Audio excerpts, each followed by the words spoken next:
All in one YouTube channel में आप सभी का स्वागत है। आज हम एक्ट 1 सीन 1 का एनिमेटेड वर्जन करने जा रहे हैं हिंदी में। एक्ट 1 सीन 1 वेनिस का एक स्ट्रीट। एंटोनियो, सालारिनो और सलानियो का प्रवेश। सच में मुझे नहीं पता कि मैं इतना उदास क्यों महसूस करता हूँ। भावना मुझे उदास करती है और आप कहते हैं यह आपको भी उदास करता है। मुझे यह अनुभूति कहाँ से हुई, कहाँ से मिली या कैसे मिली और इसमें क्या है और इसकी उत्पत्ति कैसे हुई, यह मुझे अभी तक पता नहीं चला है। अवसाद मुझे इतना नीरस बना देता है कि मैं यह जानने में असफल हो जाता हूँ कि मैं कौन हूँ। आपका मन समुद्र में है, वहाँ आपके जहाज माल से भरे हुए हैं।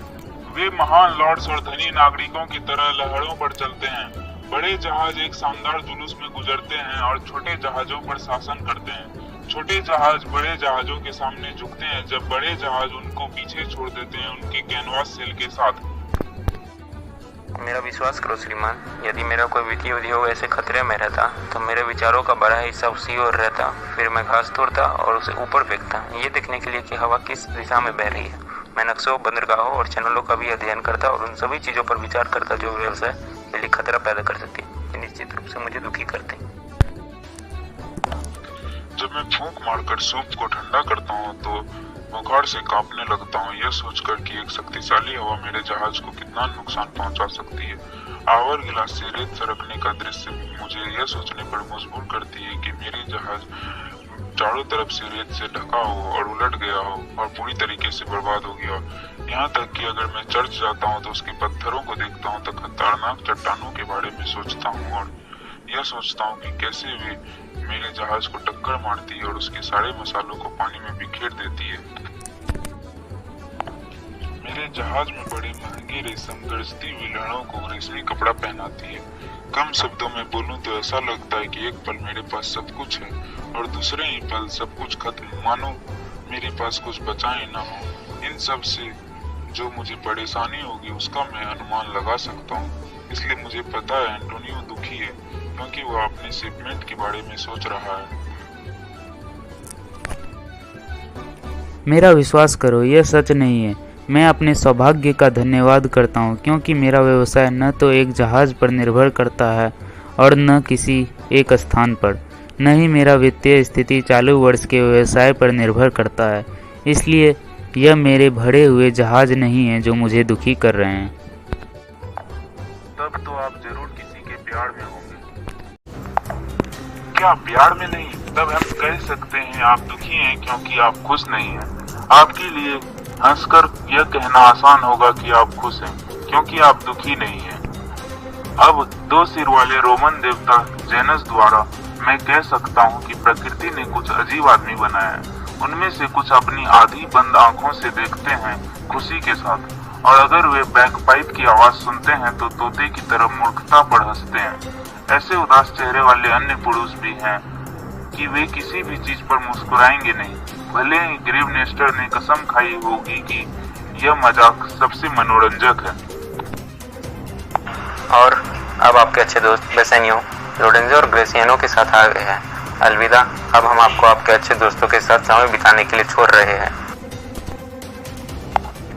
मैं यहाँ तब तक आपके साथ रहता जब तक कि आपको खुश नहीं कर पाता, परंतु अब मैं ऐसा नहीं कर सकता क्योंकि अब आपके अच्छे दोस्त आ गए हैं, तो अब आपको उनके साथ भी कुछ समय बिताना चाहिए।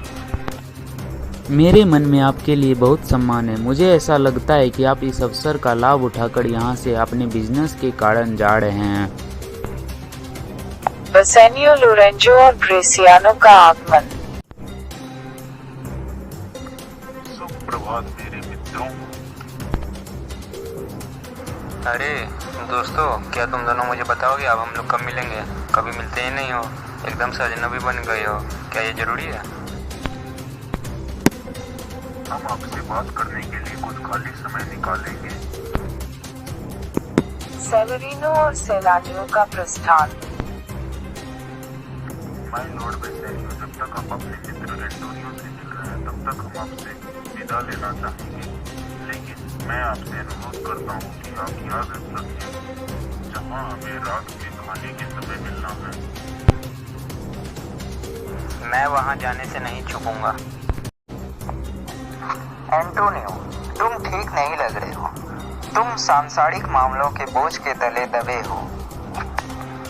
लोग अपना सब कुछ खो देते हैं जब वे अपने धन का आनंद नहीं लेते हैं और जब वे उसे प्राप्त करने के लिए बहुत व्याकुल होते हैं।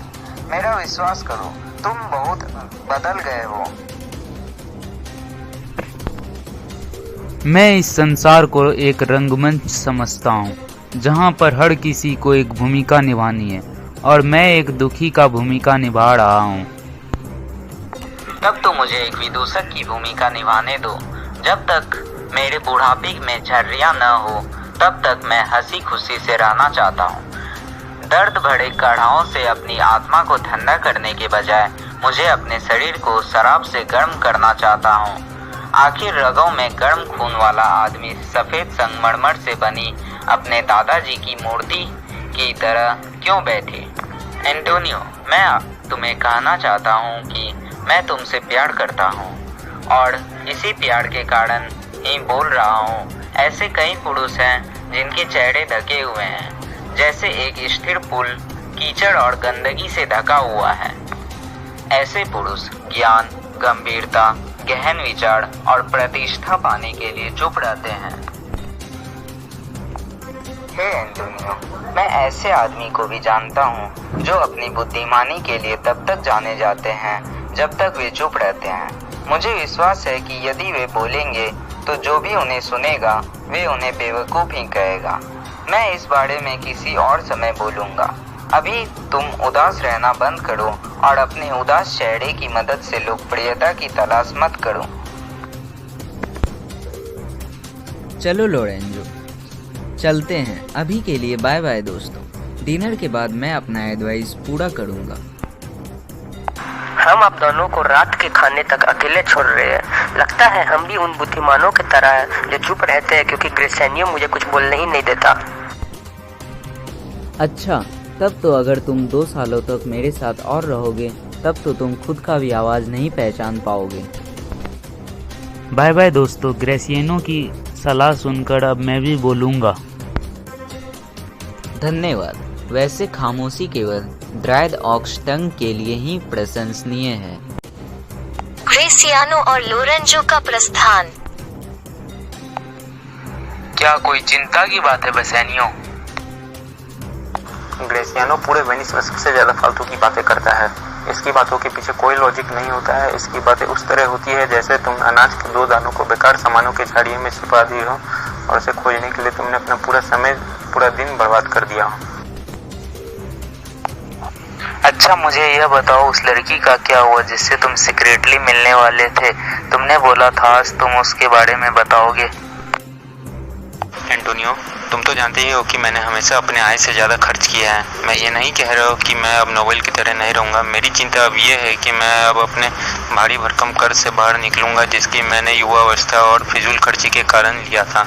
मैं तुम्हारा एहसानमंद पैसा और प्यार दोनों के लिए हूँ और इस बार भी मुझे पता है कि तुम्हारे स्नेह और मेरी योजना के द्वारा सारा कर्ज भुगतान करने के लिए मैं पर्याप्त शक्ति देगा। मुझे सारी बात बताओ बेसेनियो। अगर तुम्हारा प्लान तुम्हारी ही तरह अच्छा हुआ तो मेरा सारा पैसा, मेरा सारा संसाधन तुम्हारे उपयोग के लिए उपलब्ध रहेगा। स्कूल के दिनों में जब मैं धनुष का पहला बाण खो देता था तो मैं उसी दिशा में कुछ अच्छी तरीके से देखकर दूसरा बाण भी चला देता था और इस प्रकार मुझे दोनों बाण मिल जाते थे। मैं ये उदाहरण इसलिए दे रहा हूँ क्योंकि जो मैं बोलने जा रहा हूँ उसमें से हम दोनों में से किसी का भी किसी तरीके का नुकसान नहीं है। मैं तुम्हारा बहुत बड़ा कर्जदार हूँ और एक स्वार्थी युवक की तरह मैंने वह सब कुछ खो दिया जो तुमसे मुझे मिला था। लेकिन यदि तुम मुझे एक बार और उधार देते हो तो निसंदेह मैं उसे इस तरीके से खर्च करूँगा कि मुझे जो मिलने वाला रिटर्न है उससे मैं तुम्हारा पिछला कर्ज और अभी जो मुझे मिलने वाला कर्ज है वो मैं तुम्हें दोनों लौटा दूंगा और इसके लिए मैं तुम्हारा बहुत बड़ा कर्जदार रहूँगा। तुम मुझे अच्छे से जानते हो, लेकिन यहाँ तुम बस मेरा समय बर्बाद कर रहे हो। तुम्हें इतना कुछ बताने की जरूरत नहीं है। मुझे पता है कि तुम मुझे कभी भी नुकसान नहीं पहुंचा सकते। मुझसे जितना होगा उतना मदद करूंगा, भले ही मेरा सारा धन खत्म हो जाए। बस तुम मुझे इतना बताओ कि मुझे करना क्या है। अगर तुम जानते हो कि मैं यह कर सकता हूँ तो मैं जरूर करूँगा, इसलिए जो भी बात है बोलो। बेलमोंट में एक लड़की है जिसे विरासत में बहुत धन मिला है।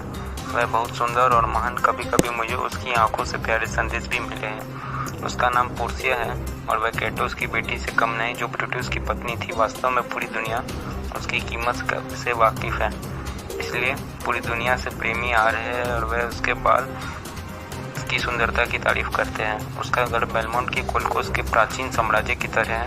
अगर मेरे पास पैसा होता तो मैं अभी पोर्सिया को जीत लेता, ऐसा मेरा विश्वास है। तुम तो जानते हो मेरा सारा पैसा समुद्र पर जहाजों में लगाया जाता है, इसलिए मेरे पास न तो कैश है और न कुछ ऐसा जिससे कि पैसों का जुगाड़ हो सके। पर तुम बाहर जाओ और देखो, मेरा नाम लेकर कोई शायद तुम्हें पैसा उधार दे दे। यह अधिकतम सीमा तक बढ़ाया जाएगा ताकि तुम बेलमोंट जा सको और खूबसूरत पोर्सिया को जीत सको। जाओ, जाकर पूछताछ करो। यदि किसी के पास पैसे होंगे तो मेरा बिजनेस क्रेडिट और मेरे पर्सनल सिक्योरिटी के कारण जरूर देंगे। Next video we will cover Act 2 Scene 2.